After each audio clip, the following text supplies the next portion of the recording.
Hello, Aries Moon Sign people. Welcome to your Lunar New Year. Hi, this is your Great Mother Speaks message for your moon sign. It is the time when your sun sign is in your moon sign.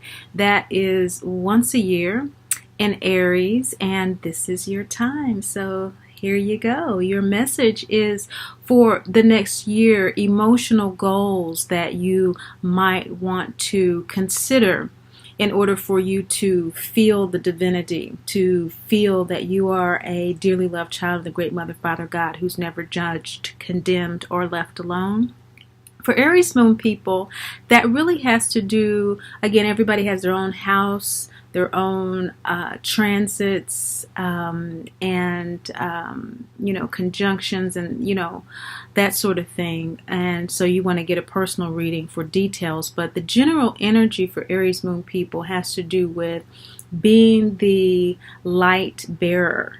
Actually holding the fiery torch, the wand, the rod, and therefore being able to forecast, anticipate, intuit what the collective consciousness wants moving forward as a result of this first house emotional placement. You are Great Mother's vernal and harvest equinox children. You're the equinox children of Great Mother, and so you get the party started with the fire, and you get the party started with that Virgo energy and the harvest energy, that earth energy, being fixed and being grounded.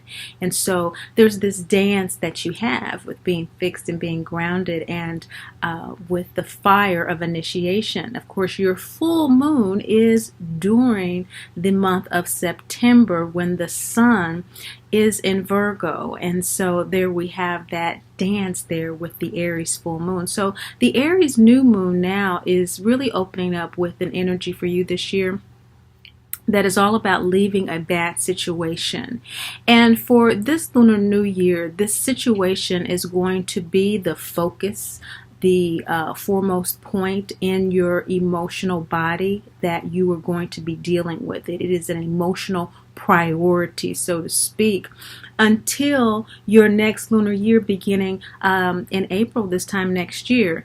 This is your second quarter lunar report that we just covered, April, May, and June. And so you might want to watch the first part of that at 28 minutes. The introduction is 28 minutes, talking about what Great Mother Speaks readings are. And revisit this juxtaposition with your Lunar New Year. I think you might get some additional insight. Bad situation that you're leaving behind more than likely has to do with a home situation. It has to do, if not with home, a situation that makes you feel at home, that makes you feel safe, that makes you feel secure. So we see here with the Pachamama card that there is an energy that is very much about getting connected with the earth, the trees, the fairies, in order for you to reground yourself through the variant energy of Great Mother Gaia. And so grounding yourself is really what you're wanting to do, because right now you feel ungrounded. You don't have that Virgo, that earth cardinal energy of grounding your new self. It's very much, this lighting the fire, and where you are is not lighting your fire the way you want it to be. And so this period for you is a new moon period of shadows, of darkness, that is really inviting you to find out why. Why is your fire not lit? What would light your fire? Really returning back to a deep inner sense of knowing that can only be sensed through your intuition. So we have Inanna showing up, confirming that for you. And she's saying that during this month, as you learn to embrace your shadow, as you learn to accept where you are in this process, it's going to allow you to have a level of self-acceptance that's needed in order for you to really move on. There's a level of self-acceptance that you haven't attained yet. And in June, when Inanna greets you with this energy of embracing your shadow, embracing where you are in your journey, it's going to be through the doorway of curiosity, not judgment. So here when we talk about lights and shadows, we're really talking about signs and symbols. That's how Great Mother, the Holy Spirit, the still small voice, the comforter, our intuition speaks to us. It's not a matter of, negativity and positivity in the sense of judged emotions. It's in the sense of awareness, And so this awareness is a crescent moon kind of awareness. The light is starting to come through to you about really how to use that tendency to see things and to use that to serve yourself and fulfilling what your wishes are now in real time, not what they were last month or 6 months ago. This is your Lunar New Year. And so going into that third month of June, you're really going to have an opportunity to be very clear about that. As you move into July, this is ending your first quarter of your Lunar New Year, Aries Moon people, and it's asking you, are you using your energy in ways that honor you, or are you using your energy or allowing your energies to be used, your time, your money, your resources in any capacity, in ways that dishonor you? What are we doing here? And that's an important question for you to answer on an emotional level based on what you will be going through at that particular time, working with these energies. As you embrace your shadow in June with that solar energy coming to culmination with the solstice in June, and on the 21st, closing out, a period of really looking at the situation that you've left or that you need to leave. And going into July, the Ishtar prostitute card is presenting you with a conundrum that says it's time for you to release any and everything that no longer serves the fulfillment of your sincere wishes, desires, and dreams. Remember, the Ankh symbolizes the second chakra in the Great Mother Speaks Oracle deck. And this full moon is telling us that the full moon in July is going to be a pivotal time for you, because it's going to precede the total lunar eclipse that's at the end of the month. And so what's going to come to culmination for you with that full moon is going to be an awareness of how you're using your energy and whether or not you want to modify that, whether or not you want to change that in some way, whether or not you really need to release some inefficient ways that you've been going about allocating your resources personally, professionally, at home. How have you been budgeting your time? How have you been scheduling yourself? Has it just been through routine? And I'm sensing that Great Mother with you, Aries Moon people, is really encouraging you to get in touch with what is motivating your action. The emotional knee-jerk is being presented with an opportunity to evolve that to a higher sense of response, to a higher sense of spiritual response here. And July, with the total lunar eclipse that is happening, the 27th through the 28th, that is going to be in Capricorn, Aquarius. Capricorn, the sidereal, is where the moon will be, and it'll be in Aquarius in the western. And so that's the axes, of the eclipse that we've been dealing with for a year now. And this is talking about what we are releasing, that south node energy, that K2 energy. And so this total solar eclipse is the last total solar eclipse of this eclipse season. If you haven't seen the video of me explaining how important the nodes are in relationship to the moon sign readings, it's all nodal information, is moon and lunar information. I'll click the link below.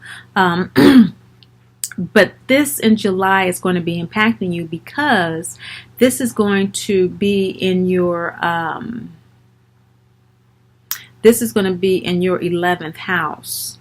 And so This in July is really going to be challenging you to get really, really clear about how you are dealing with the public, how you're dealing with the public in social networks, but particularly as it relates to your social groups that are close to you. So maybe for most of you, the bad situation that you're leaving behind really has to do with the close-knit group of friends, maybe a clique in a family, maybe something that just isn't really working for you. You've been working with the close group of people in a business type of situation. Maybe you've invested more recently and they haven't, and you've got to get out of this situation. And this eclipse is going to show you the path. It's going to show you, if not the path, it's going to confirm that you do need to get out of it. It's going to clarify with this purification. Lunar eclipses are about purifications. It's going to clean the shadow out. Whatever shadow is remaining about the situation, whatever awareness that you don't have on an emotional level, you're all going to have.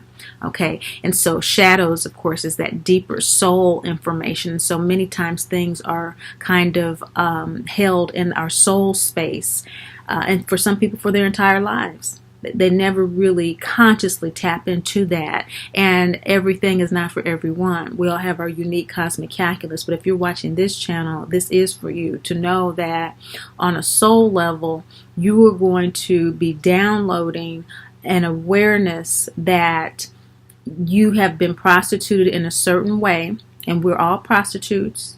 We all have to give something of ourselves in this physical realm in order to survive. We have to give something in exchange. And Ishtar tells us that. And it also tells us with this full moon to be aware of how we're doing that to fulfill our wishes, desires, and hopes. So that's your first quarter from April to July. Aries moon people of your new year, it's really encouraging you to take a beat, reflect on how you're feeling about a particular situation that has made you feel ungrounded, and begin to pursue a higher intuitive and emotional awareness that will reground you. So you're going to reground yourself through yourself is what this first quarter is presenting you with emotionally as a pathway to feeling your divinity, to feeling the guidance, to really understanding why and what you're being guided to do on a daily basis as you connect with your angels, guides, and ancestors. We're never alone. In August, your second quarter begins in earnest with Sedna. There is an energy with Sedna that says you at this particular point are feeling less than enthusiastic about what is going on in your life as it relates to this situation. August is the last actual eclipse of the season, and it's a partial solar eclipse. And now this is in Cancer Leo in both the Western and the Sidereal. Well, in the sun it's Cancer Leo, and in the moon it's Cancer Leo. That's what the total solar eclipse last year. Remember that in August? It was in Cancer Leo as well. Cancer in the Sidereal, Leo in the Western. And so Leo in the Western is the North Node. And so solar eclipses are about pulling the shadows out so we can see what's been hiding. We'll see that, pull down, download that soul knowledge, the truth of all truths. And on a collective level for you Aries, you're going to be downloading a truth about really feeling victimized by this situation that you've been dealing with since the beginning of your lunar new year. Now remember that you're building up to a halfway mark in your lunar new year that's going to turn the tide.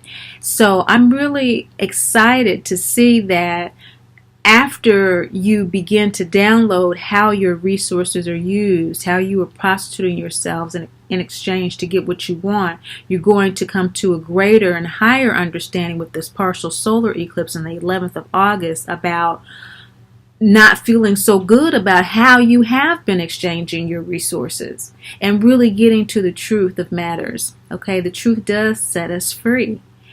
This may feel very uncomfortable in August, but I encourage you and assure you that it is worth every ounce of what discomfort you may feel.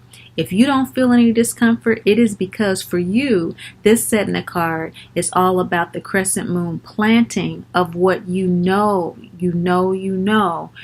to do in order to create your new future moving forward. So some of you are going to flip the energies of this by actually working with your new moon wishes, by actually doing the meditative work and following your deep unctions, guidance by your angels, guides, and ancestors. And you're going to be riding a wave of this energy so that by this August period for you, Sedna is going to represent a planting of a new seed going forward in terms of what you want.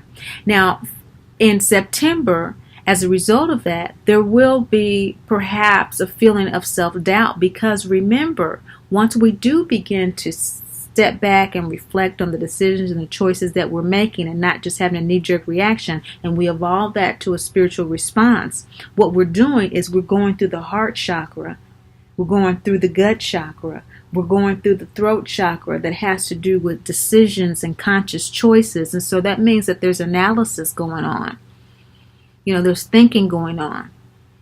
We have Gemini that rules, what rules the fifth chakra? The fifth chakra is ruled by Mercury. And so we have Gemini and Virgo here. And so we're moving up to this, Virgo energy of the sun in September, which is your full moon. And so the full moon is reflected by the sun. And so you have this energy of, coming forward, a need to speak, a need to express yourself. You might not exactly know how to at this time because it's full moon. It's just becoming aware of it. But you are expressing some doubts, you're expressing some apprehensions, perhaps some anxieties about this new path because you're being analytical. You're thinking about it, and so this first quarter in Rhiannon is telling us that you are taking action based on a decision to face a challenge. And so that's about strategy for you, this self-doubt card. Now, October is when the tides change. Of course, your full moon is your halfway mark, but it takes a little bit of time to actually, from the full moon illumination, to begin to activate these things. It takes another lunar cycle, another 28 days, because the illumination comes and then it wanes in a deeper consciousness, going back into the shadow soul download period before we go into a more active period in the next full moon, right? That's why I always refer people oftentimes to previous readings so that you can see how the cycle has been working for you. And the cycle for you after your full moon in Aries in September, in October, you're going to be at a crossroads. This is going to be the crossroads, your mid-season. You're going to, with the Sakati card, maybe be tempted to give up the new health, happiness, and wholeness that you've earned through this hard work, because it may not seem like much. It may not seem like, now, I'm not in that situation, but I just have a part-time job now.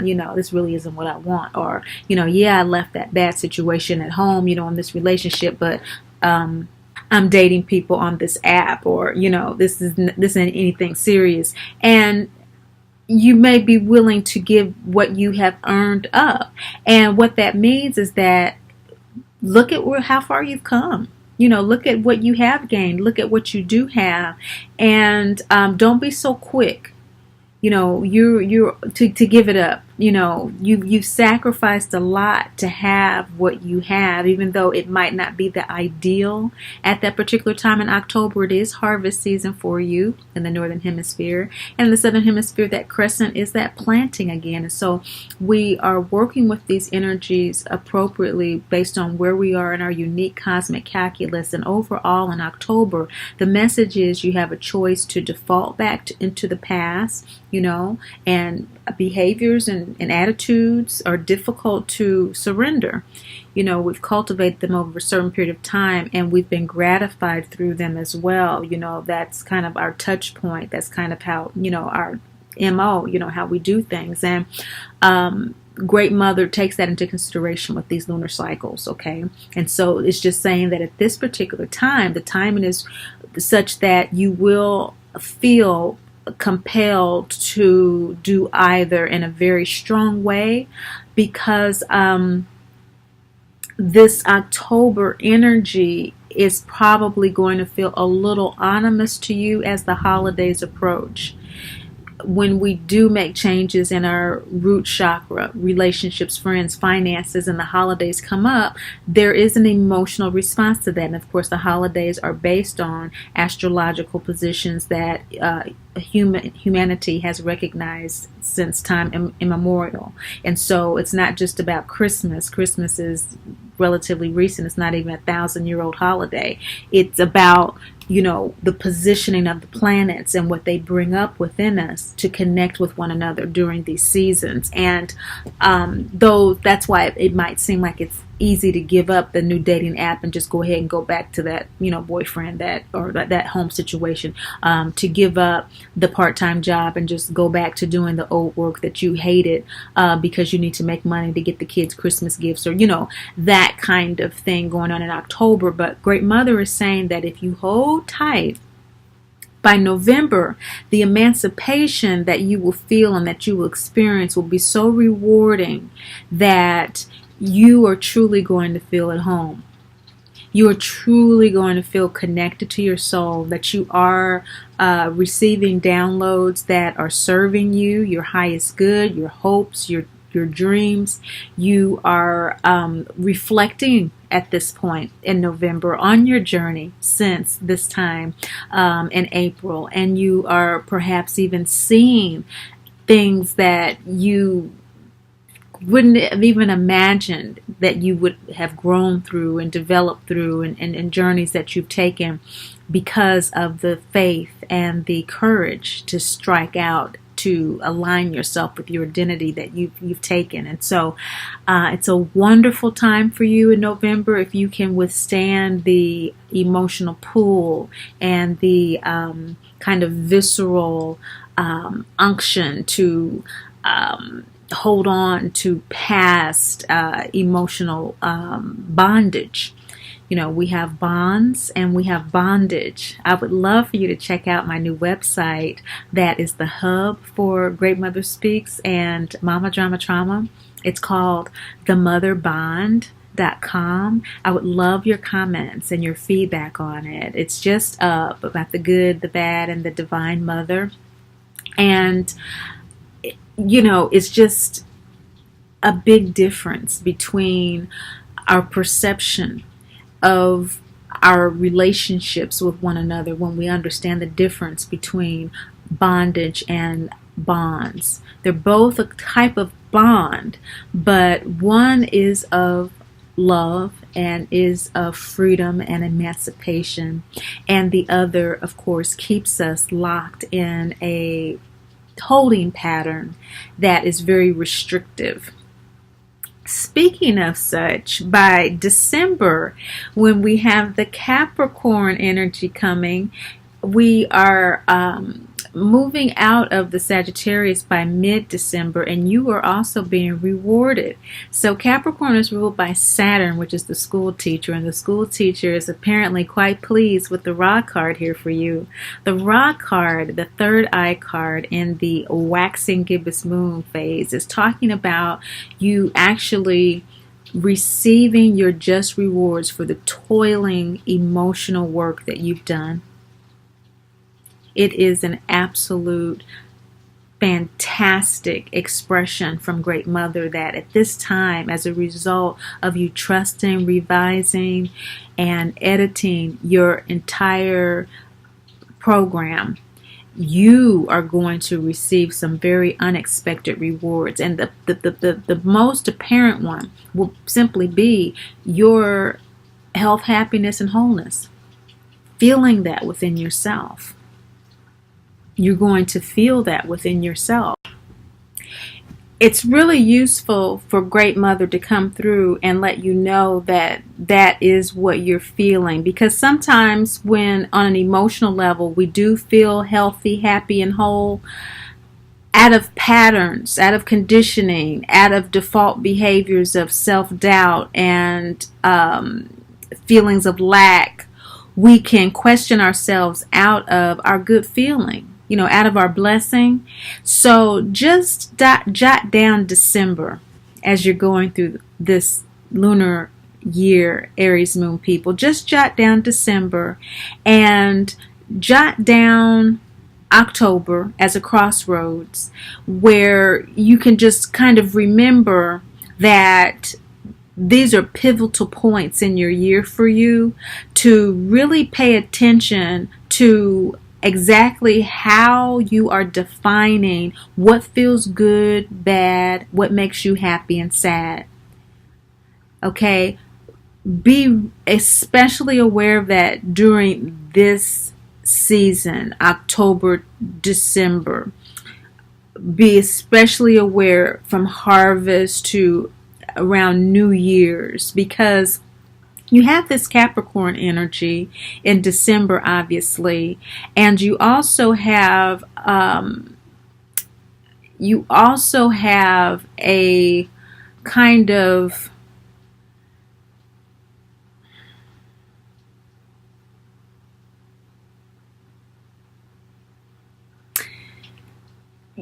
it's kind of a waxing crescent kind of an energy, first quarter waxing crescent energy going on here. That is your element. That's your element. That's that kind of setting it off thing, making a decision to move forward, to act. And so that's your emotional space. And so there could be, a lot of emotions going on. Okay. As I mentioned with the holidays and things like that. And so you want to, coming off of your full moon in September, really pay attention to places that you've grown, places where you've changed, spaces within yourself that are different now, because they are. You are in a different space. What it makes you happy, what makes you sad, what makes you feel good, what makes you feel bad, really is different now, and Great Mother is signaling that to you. She's saying with this reward card commencing your fourth quarter of your year that you are being rewarded for the reassessments that you've done from within. And so I wanted to clarify that, because a lot of times we will have that from within ourselves, but because we still haven't completely made the transition in our outer perception of the world, we haven't completely connected the dots yet, we haven't the confidence yet fully, we haven't esteemed our new path fully, we can question that. The surety of what is within ourselves. And so you are being rewarded for the work in December, so that ends the actual year of 2018 with a reward, and you open up 2019 continuing your fourth quarter in January with this Dagda energy. The Dagda energy is saying that you are deeply receptive of Great Mother energies. You are, in fact, now at this point where you are responding to your emotional impulses in a way that considers the needs of the collective, that considers first and foremost your own personal needs in relationship to how you can use your gifts, talents, and abilities to fulfill your wishes and your needs. So you do have the ability to, in some way, be a tastemaker, a trendsetter, something of that nature. And so instead of, just using that ability at random because it's as a default, you're kind of pulling back and you're saying, how can I use this in a way that really does serve me in my new aspirations, in my new feelings of what makes me happy, healthy, and whole.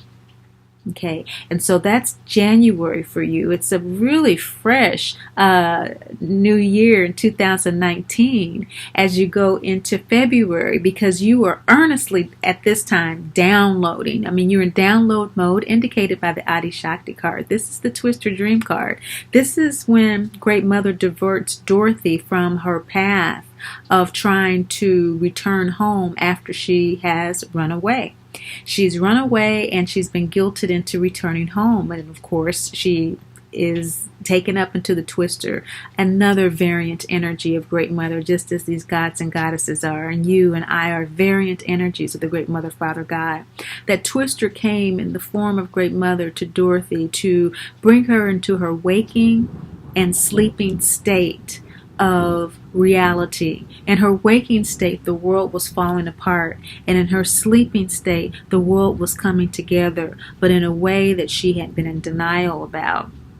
And so, if you remember, Miss Gulch, who came to take Toto, transformed into the Wicked Witch in that dream. And so many times things that we don't want to see, we do see in our dream state, and we call it a nightmare. But in actuality, it is a bell that's being rung. You know, our bell is being rung, you know, to say, hey, these messages have been coming in so many subtle ways and in so many subtle messages. And, you know, and sometimes we have to have our bell rung before we get the message. And so in February, you are going to be having your bell rung about a lot of things that have to do with the crossroads that you took. Whatever direction you took, whether in October you decided to go back to your situation or to continue forward. In February, you're going to be getting downloads about what is going to serve you best moving forward from that point, because you're coming to the end of your lunar year. So there's never any judgment or condemnation. There's always guidance. There's always love. There's always confirmation. There's always clarity. And so regardless of where you are with that, Aries Moon people, in February, you're going to be getting some real clear downloads about how to best move forward with fulfilling your hopes, dreams, and desires. There's a lot of that. That is the theme of your reading. Your hopes, dreams, and desires. Your authentic, your genuine ones. Great Mother is not playing about this. She has 1, 2, 3, 4, 5, 6 out of a 12 card spread for the year. Half of them are about your hopes, dreams, and desires. Okay, and the other 1, 2, 3, 4 are third eye cards, or second chakra, and then the third eye, your sixth chakra card, you know, that intuitive with your desires. You know, she's saying that this lunar cycle for you is all about aligning that, because by March, the full moon in your third eye of Gildeptus, things are coming together for you. Things are coming together in knowing that within you there is a knowing that Great Mother is guiding you, that Great Mother is not leaving you, that Great Mother comes through for you, that even though it may not be when you want to, you're not in a situation where you're dictating anything, but you're definitely in a situation where you're receiving everything that you need, as indicated by this full moon and the scene in The Wizard of Oz when Dorothy is accosted by Great Mother the third and final time, when she is left with no way back home, and Great Mother just suddenly appears to give her the direction that she needs. And so that's exactly where you'll be at the end of your Lunar New Year in February and March of 2019. This is a beautiful reading for you, Aries Moon people. I am so honored and privileged to have shared it with you. Thank you so much for allowing me to, for sharing and liking as well. But above all and most of all, remember, Great Mother loves you, and I do too.